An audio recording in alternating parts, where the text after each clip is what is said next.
बहुत समय पहले की बात है। एक घना जंगल था जहां अनेक जानवर रहते थे। उस जंगल का राजा था एक बलशाली शेर, जिसका नाम था वीर सिंह।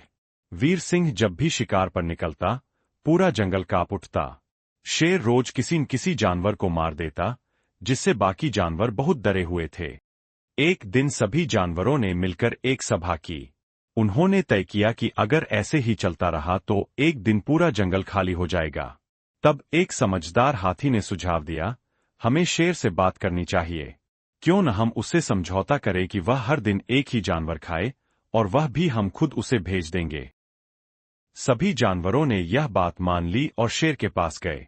शेर ने भी थोड़ा सोचकर बात मान ली, क्योंकि अब उसे खुद शिकार पर नहीं जाना पड़ेगा। बस रोज एक जानवर उसके पास पहुंचता और शेर उसे खा लेता। कुछ दिन तक यह योजना ठीक से चली। हर दिन एक जानवर अपनी बारी आने पर शेर के पास पहुंच जाता। लेकिन एक दिन बारी आई एक चालाक लोमड़ी की। वह बहुत होशियार थी और जानती थी कि अगर शेर को रोज ऐसे ही खाना मिलता रहा, तो जंगल के सभी जानवर एक एक कर खत्म हो जाएंगे। उसने शेर को मारने की योजना बनाई। लोमड़ी शेर के पास बहुत देर से पहुंची।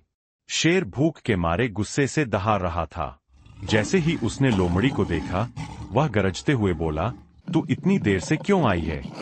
अब तुझे मैं छोड़ूंगा नहीं। लोमड़ी ने शांत स्वर में कहा, महाराज, कृपया मेरी बात सुनिए। मैं समय पर ही चली थी, लेकिन रास्ते में मुझे एक और शेर मिला। उसने मुझे रोक लिया और कहा कि वह इस जंगल का असली राजा है। उसने मुझे आपके पास आने नहीं दिया। किसी तरह मैं उससे बचकर यहां आई हूं। आपको खबर। यह सुनकर शेर को बहुत गुस्सा आया। वह दहाड़ते हुए बोला, मेरा जंगल, और कोई शेर? चल मुझे दिखा, कहाँ है वो? और कोई शेर? चल मुझे दिखा, कहाँ है वो?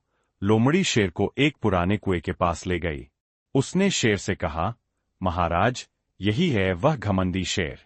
इस कुएं में झांक कर देख।